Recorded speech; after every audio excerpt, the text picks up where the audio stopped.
What happens when a simple business trip becomes a race against time and a stranger's whispered changes everything you thought you knew about trust and betrayal? This is the story of Chen, a man who refused to leave a plain end, uncovered a conspiracy that would shatter his world and rebuild it in ways he never imagined. If you love stories of mystery, revenge, and redemption that will keep you on the edge of your seat, then you're in the right place. Don't forget to subscribe to this channel and hit that notification bell because we bring you the most gripping real-life, inspired stories that will leave you speechless. Now let's dive into Marcus's incredible journey. The fluorescent lights of Gate 42 flickered above me as I clutched my boarding pass with trembling fingers, still processing the email I had just received from my business partner of 15 years, telling me that our company, the one we had built from nothing in my garage, was being dissolved, and that he was taking everything. I had boarded flight 847 to Seattle with a heart full of rage and a mind spinning with questions because David, my so-called best friend, had systematically transferred our assets into offshore accounts and left me with nothing but debt and shame.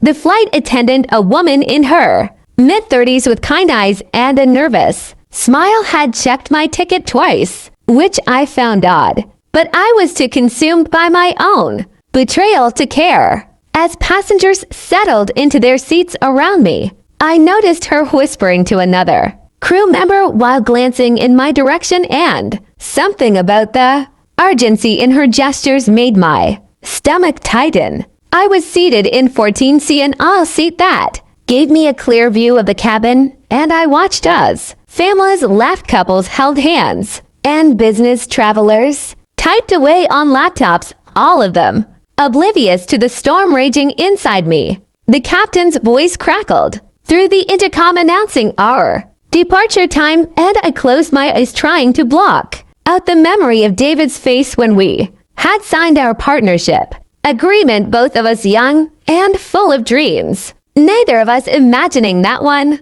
day trust would crumble like sand. Then I felt a gentle tap on my shoulder and opened my eyes to see the same flight attendant leaning closer, breath warm against my ear as she whispered words that would change everything. "You have to get off this plane immediately," she said, her voice barely audible over the ambient noise of the cabin, and when I turned to look at her, I saw something in her eyes that wasn't just concern but pure terror, masked by professional composure. I stared at her in confusion, my first instinct to dismiss her words as some kind of mistake or procedural issue, but the way her hand gripped the seat back told me this was different. "Why?" I asked, keeping my voice low, and she glanced toward the cockpit before responding. "Because someone on this plane wants you dead, and I know who it is." The words hit me like a physical blow, and I felt the blood drain from my face as 1,000 questions exploded in my mind. But before I could respond, she straightened up and walked away, leaving me frozen in my seat with my heart pounding against my ribs. I looked around the cabin, studying every face, wondering if one of these strangers was an assassin sent by David to tie up loose ends and eliminate the only person who knew the truth about his embezzlement. The plane began to taxi toward the runway, and I knew I had seconds to make a decision that could mean life or death, but something inside me rebelled against the fear, because running away had never been my style, and if David thought he could scare me into silence, he was wrong. I pressed the call button and waited as the same flight attendant returned, her expression tight with frustration. "I'm not leaving," I told her firmly, and I saw something flash across her face, disappointment, maybe, or resignation, as if she had expected this response. She leaned down again, and this time her words came faster, more desperate. "My brother works for your partner," she whispered, "and he told me about the plan, about the bomb they planted in the cargo hold time to explode 30 minutes after take off making it look like mechanical failure, but I didn't believe her couldn't. Believe her because it sounded like something from a movie, not real life. How do I know you're telling the truth? I demanded.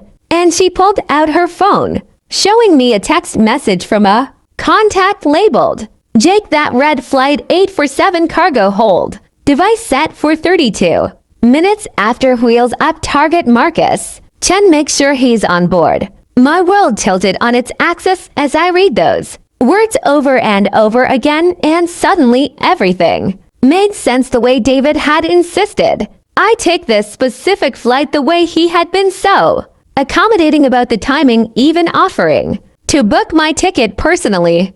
Mind was racing with a different kind of calculation. I was more dangerous to him than I realized, which meant I had leverage I didn't know I possessed. Tell your brother I'm staying, I said to the flight attendant whose name tag read Sarah, and I watched her eyes widen with shock and fear. You'll die, she hissed, but I shook my head because a plan was forming in my mind, a dangerous, reckless plan that could either save my life or end it. I need you to trust me, I told her, and something in my voice must have convinced her because she nodded slowly, and I continued speaking quickly, laying out what I needed her to do. Sarah disappeared down the aisle, and I pulled out my phone knowing I had limited time before we took off and lost signal. I opened my encrypted email app and began typing a message to my lawyer, attaching every document I had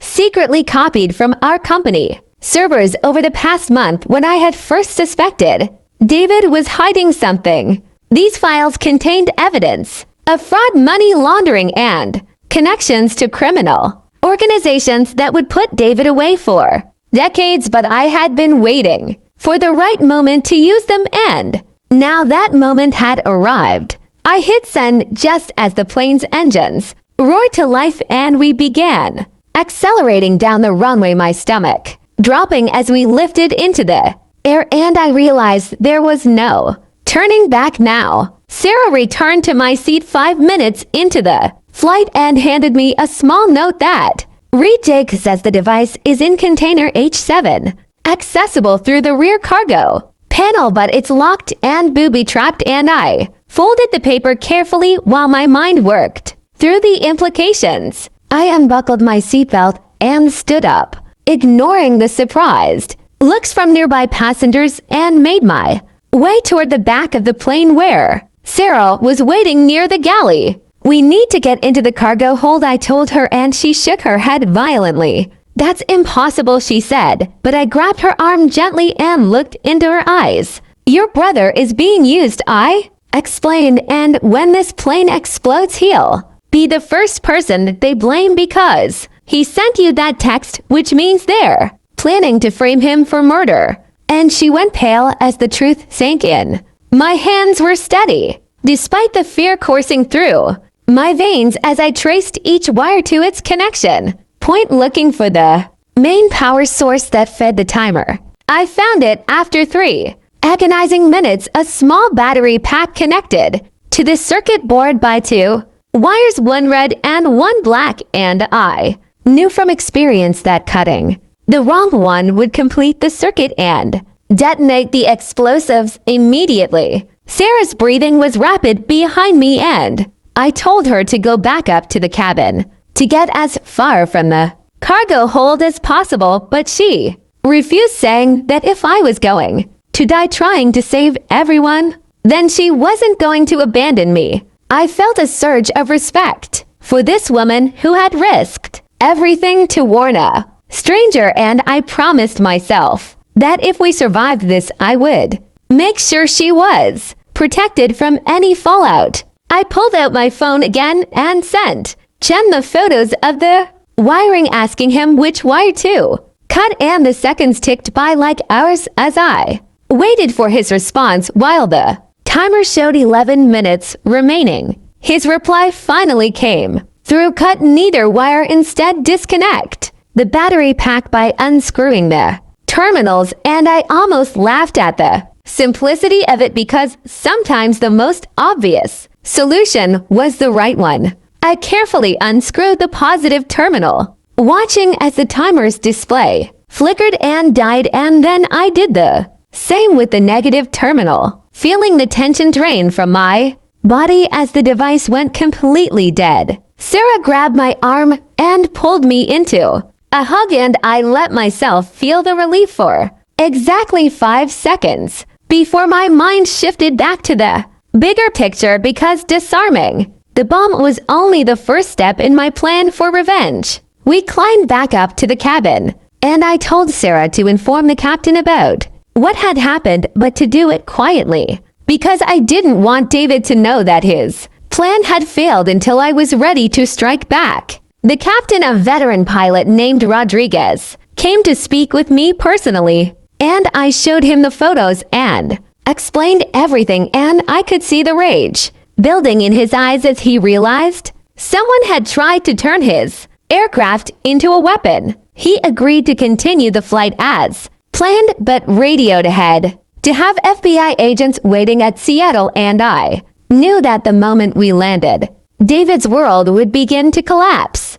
3 months later, I stood in a courtroom watching as David was sentenced to 25 years in federal prison for attempted murder, fraud, and racketeering. And the look on his face when he saw me sitting in the gallery was worth every moment of fear and uncertainty I had experienced on that plane. Sarah and her brother Jake were granted immunity in exchange for their testimony, and Jake's information helped the FBI dismantle the entire criminal network that David had been working with. The judge ordered David to pay full restitution, which meant I recovered not only my share of the company, but also damages that left me in a better financial position than before, and I used that money to start a new venture, a security consulting firm that helped businesses protect themselves from internal fraud. Sarah left her job as a flight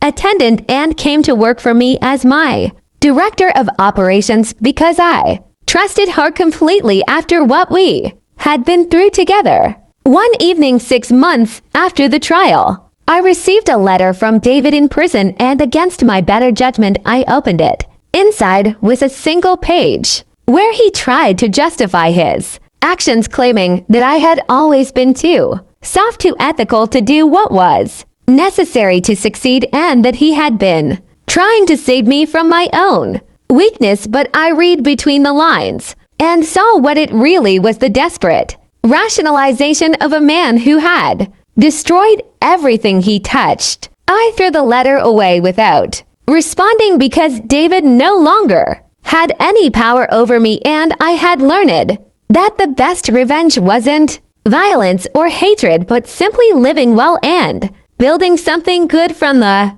ashes of betrayal. I thought about that moment on the plane when Sarah had whispered her warning, and I had chosen to stay and fight instead of running away, and I realized that sometimes refusing to be a victim was the most powerful form of resistance. The bomb that was meant to kill me had instead detonated David's entire world and left me standing stronger than ever, surrounded by people I could trust and doing work that mattered. And as I looked out the window of my new office, watching the sunset paint the sky in shades of orange and gold, I felt something I hadn't felt in a long time: peace and the quiet satisfaction of knowing that justice had been served not through violence but through courage, and the unwavering belief that truth would always triumph over deception in the end.